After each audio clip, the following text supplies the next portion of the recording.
Hey, salut mes chouquettes. Je n'arrive pas à dormir, donc je me suis dit que j'allais faire quelques petites vidéos d'avance, notamment sur la série que j'ai commencé sur le paranormal. Désolé pour les bruits des ventilateurs, mais il fait une chaleur de dingue dans ma toute petite chambre bordélique. Donc trêve de blabla.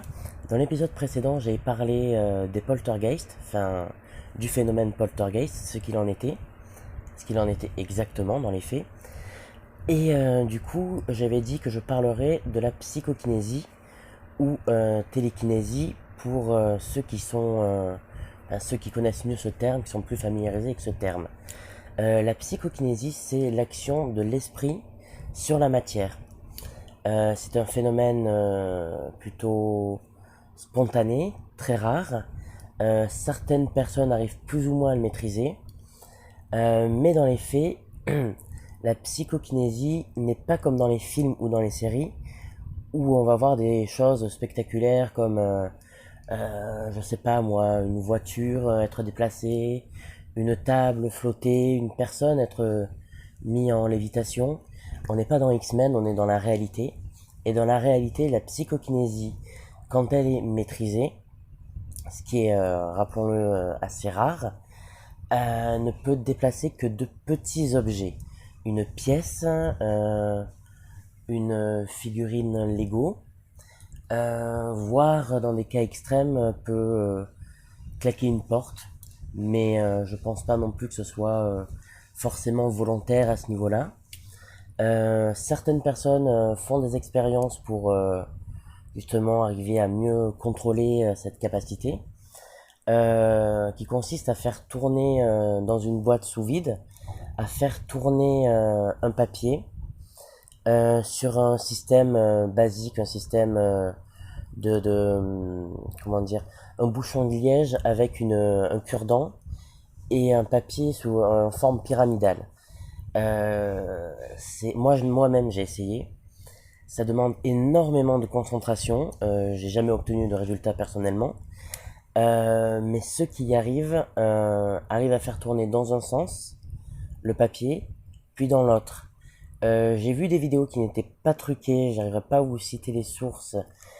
C'était dans des émissions, des rares émissions sérieuses, où tu avais un jeune homme qui s'appelait, je crois, Ludovic, qui lui se servait de gomme comme en guise de bouchon de liège, et faisait tourner des papiers de cigarettes dans un sens, puis dans l'autre, en stoppait certains, refaisait tourner d'autres, inverser les sens, sans forcément placer les mains, juste en se concentrant, ce qui veut dire qu'il n'y avait pas de phénomène de respiration ou de mouvement d'air, parce que quand on fait l'expérience en fait avec le même procédé que lui, en mettant juste les mains à côté, il y a un effet qui est tout con et qui est naturel et explicable.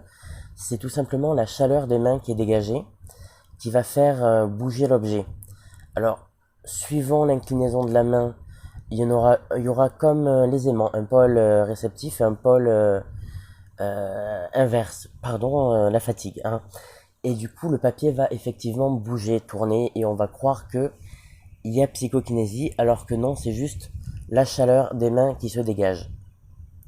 Les rares personnes qui arrivent vraiment à maîtriser la psychokinésie ne peuvent déplacer que de tout petits objets, des feuilles de papier, des stylos, le Lego que je vous ai montré par exemple, mais vraiment c'est des phénomènes qui sont très rares et qui demandent, je pense, beaucoup d'entraînement et de pratique.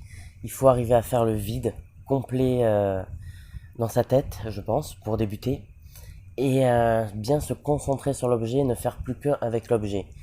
Il y a eu des cas de personnes qui étaient capables de tordre des petites cuillères devant la télé, devant les caméras. Il s'est avéré que c'était des fakes, que c'était des trucages, des magiciens, ce genre de choses. Par contre, en recherchant sur internet, on peut retrouver le cas de, je ne sais plus son nom, qui lui arrivait à tordre des barres de métal dans des tubes de verre. Donc c'était sous contrôle scientifique. Il y avait du coup les scientifiques qui étaient là, ils n'avaient pas le droit à toucher à ces tubes. Ils devaient juste passer ses mains comme ça, hop, un petit peu à la Last Ketchup, hein, assez Léa. Et effectivement, il y avait torsion sur le métal. Et en explorant plus en profondeur, les molécules des barres de métal avaient subi quelques petites modifications. Donc voilà, ce sera tout pour ce numéro-là sur la psychokinésie. Il y a des recherches, il y a des livres assez intéressants. Je vous conseille notamment d'aller toujours sur le site soit de l'INRES, soit de l'IMI.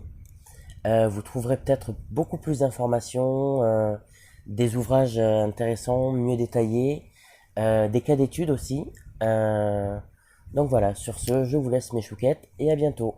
Je vais peut-être tourner un ou deux autres épisodes en attendant. Je ne sais pas quoi faire, donc allez, à bientôt.